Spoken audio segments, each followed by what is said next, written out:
Hello guys, second time around for this job. It's exactly the same as we did it before, but if you stay there with the camera I will show you. Stay focused on me please.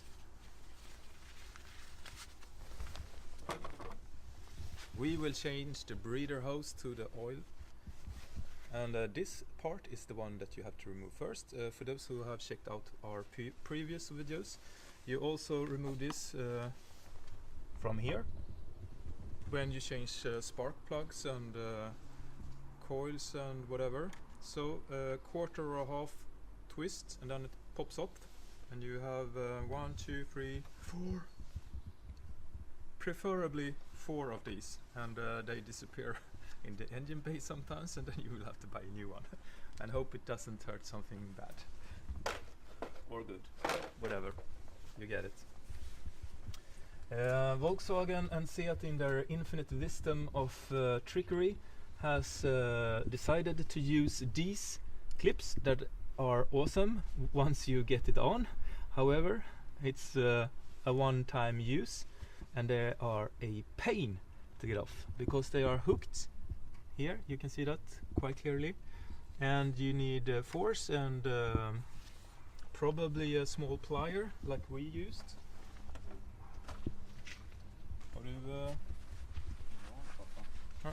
Okay, so we used a small plier like this and plied it off, or pried it off.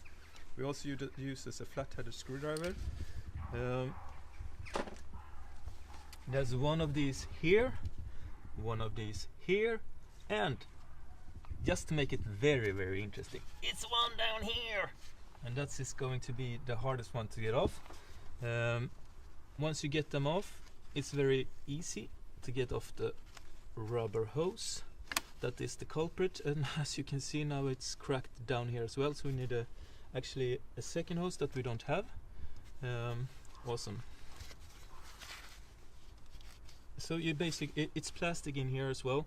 So you probably, if this is what the hose looks like when it's a lot of oil in it and it's cracked, we started to notice that the car was using up more than average oil consumption, and that's what finally led us to this problem, because the oil mist that goes around into the motor gets out here into the hose and down somewhere and into the motor again, and if you have a hole this big, the oil goes out and starts to spill out whatever, and then you have excessive oil consumption, and also the pressure in the motor won't be the same.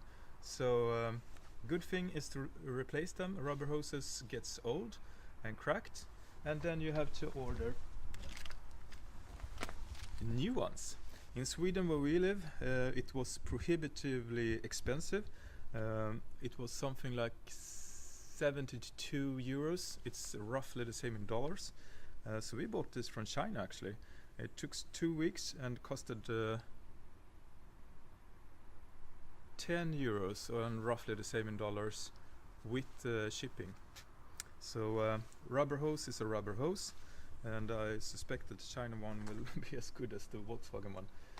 You will have to check out the number yourself because it's vehicle specific, but you can check out, it's for Volkswagen and Audi and of course Seat. You have it here. So it's DE068103221AH. So that is the simple number, and that makes you being able to order. And my suggestion is that you order all 2 or 3 hoses in the set at the same time, because as you can see we did a mistake, just bought one, and that makes the problem when the second one cracks. So now you know how to replace it, so good luck to you. We will continue to work on here. Bye bye. Okay, boys and girls, men's and women's, we've been going at it for quite some time now. Job that was simple, that we thought was a long and complicated work, was the back brake caliper that we actually pull off in 10 to 15 minutes together. This culprit, the rubber hose of well, some denomination that I don't want to mention in the video. We've been going at it for 1 or 1.5 hours now, and what we managed to accomplish so far, and something that we actually now realize that we need, is 3 of these.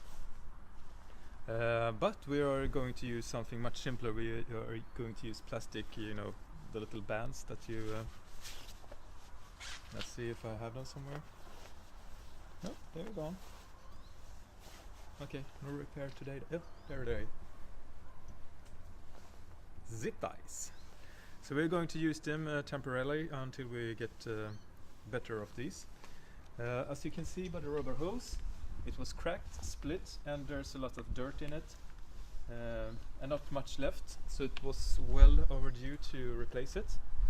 The hardest part to get access to was, of course, inside here. It was a pain, because there's a clip there that holds it, and you have to come in from here and under at the same time. But once you're there, it's just doing it in reverse, of course. So attach the hose here, and for us, the split cable here. I don't know how we're going to solve that, but we have to do some temporary maintenance work there, I guess, and quickly get to the replacement hose. But for those of you who thought this was a simple job, make it simpler on yourself. Buy the clamps, have a lot of pliers and cutters, wear gloves so you don't hurt yourself, and don't calculate for a 5-minute job, because it may well take 1 or 2 hours. And that's if you're 2 or 3 people. If you're a mechanic, probably much faster. But once the rubber hose goes, it's an endless chain of rubber hoses going away.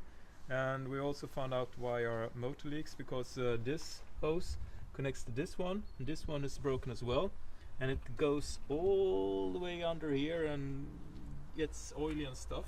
So it was the